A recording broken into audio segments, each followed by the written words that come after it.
நண்பர்களே, 2015 இந்தியாவில் வெளியான பாகுபலி அப்படிங்கிற பிரம்மாண்டமான திரைப்படம் அதுவரை அனைவரும் அறிந்திராத பாகுபலி என்ற பெயரை பிரபலப்படுத்தியது.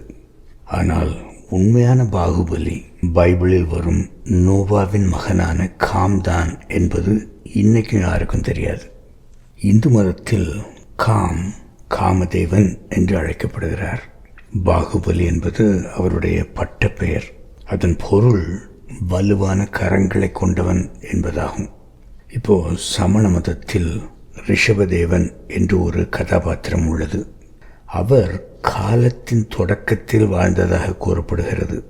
உண்மையில் இந்த ரிஷபதேவன் தான் நோவா. நண்பர்களே, இங்கே நீங்கள் பார்க்கறது திபெத் நாட்டில் கைலாச பகுதியில் உள்ள ஒரு ரிஷபதேவனின் சிலையாகும். மேலும் சிலை வழிபாட்டு மதங்களில் காலத்தின் தொடக்கம் என்பது நோவாவின் வெள்ளத்திற்கு பிறகு, அதாவது மனுவின் மகா ஜலப்பிரளயத்திற்கு பின்வரும் காலமாகும்.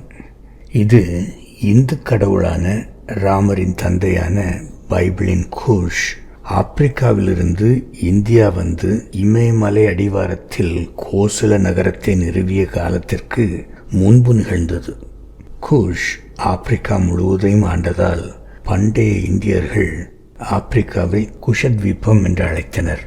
அதற்கு முன்பு இந்தியாவில் இந்து மதமே கிடையாது நண்பர்களே.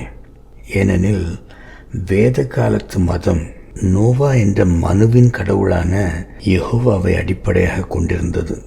இதை நான் இந்திய வேதங்கள் இந்து வேதங்கள் அல்ல என்ற எனது காணொளியில் விளக்கியுள்ளேன். அதை தயவு செய்து பாருங்கள். இப்போ சமணர்களின் கூற்றுப்படி ரிஷபதேவன் அவர்களின் முதல் தீர்த்தங்கரர் ஆவார். அதாவது பிறவி பெருங்கடலை தாண்டி அவர்களை மோட்சம் ஏக உதவுபவர் என்று பொருளாகும். அவங்களுடைய வேத நூல்களில் ரிஷபதேவனுக்கு 2 மகன்கள் இருந்ததாக கூறப்பட்டுள்ளது. அவர்களுள் ஒருவர் பாரத மன்னன். உண்மையில் இவர் பைபிளின் சேம் ஆவார். மற்றவர் பாகுபலி. இவர் பைபிளில் குறிப்பிடப்பட்டுள்ள சேமின் சகோதரனான காம் ஆவார். மேலும் அவர்களின் கூற்றுப்படி பாகுபலியும் பரதனும் இந்திய ராஜ்யத்திற்காக ஒரு மல்யுத்த போட்டியில் ஈடுபட்டனராம். அதில் பாகுபலி வெற்றி பெற்றார். இருந்தாலும் தன் சகோதரனுடன் சண்டையிட்டதற்காக மிகவும் மனம் வருந்திய அவர் ராஜ்யத்தை பரதனிடமே திருப்பி கொடுத்துவிட்டு காட்டிற்கு சென்று துறவரம் பூண்டாராம். பெங்களூருக்கு அருகில் உள்ள சரவணபலகொலா என்ற இடத்தில் பாகுபலியின் தவத்தை சித்தரிக்கும் 57 அடி உயர சிலை ஒன்று உள்ளது. இப்போ இது வெறும் மத கதையா என்று கேட்டால் இல்லை நண்பர்களே. இதில் இன்னும் பல விஷயங்கள் ஒளிந்து கிடக்கின்றன. இந்தியா சம்பந்தமான மிக பழமையான வரலாற்று நிகழ்வுகளில் ஒன்று காட்டு மிராண்டிகளை தண்டிப்பதற்காக டயோனிசஸ் இந்தியா மீது படையெடுத்ததாகும். இங்கே காமும் அவருடன் பயணம் செய்த மக்களும் தான் காட்டு மிராண்டிகள் என்று அழைக்கப்படுகின்றனர். இந்த சம்பவம் டயோனிசியக்கா என்ற கிரேக்க காவியத்தில் உள்ளது. உண்மையில் காம் எகிப்தை சார்ந்தவர். டயோனிசஸ் சிறுவனாக இருந்தபோது காம் டயோனிசஸின் தந்தையை கொன்று போட்டார். இந்த கொலையின் பின்னணி நிகழ்வுகள் மிகவும் சுவாரஸ்யமானவை. அவற்றை நான் எனது யார் அந்த ரதி தேவி என்ற காணொளியில் விவரித்துள்ளேன்.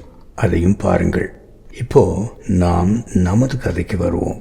டயோனிசஸ் வளர்ந்தபோது காமை கொன்று தன் தந்தையின் மரணத்திற்கு பழிவாங்க விரும்பினார். காம் அவரிடமிருந்து தப்பித்து இந்தியாவிற்கு வந்தார். இந்தியா வந்த அவர் நாம் முன்பு பார்த்த மல்யுத்த போட்டியில் தன் சகோதரனான பரத மன்னனை தோற்கடித்து அவரது அரியணையை கைப்பற்றினார். இருப்பினும் டயோனிசஸ் இந்தியாவிலும் கூட அவரை பின்தொடர்ந்து வந்ததால் ராஜ்யத்தை பரத மன்னனிடமே ஒப்படைத்துவிட்டு மீண்டும் பாக்ட்ரியா என்ற மலைப்பாங்கான நாட்டிற்கு தப்பி ஓட வேண்டிய நிர்பந்தம் ஏற்பட்டது காம் என்ற காமதேவனுக்கு. அங்கே அவர் அஹூரா மாஸ்டாவின் வழிபாட்டாளர்களின் தீர்க்கதரிசியான ஜோரோஸ்டர் ஆனார். வரலாற்றாசிரியர் பெரோசஸ் இதை உறுதிப்படுத்துகிறார்.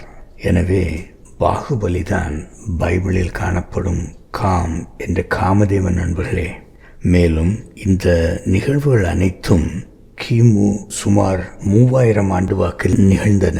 அதாவது 5000 ஆண்டுகளுக்கு முன்பு நடந்தன. சரி நண்பர்களே, எனது இந்த வீடியோவை பார்த்ததற்கு மிக்க நன்றி. மீண்டும் உங்களை மற்றொரு காணொளியில் சந்திப்பேன். வணக்கம்.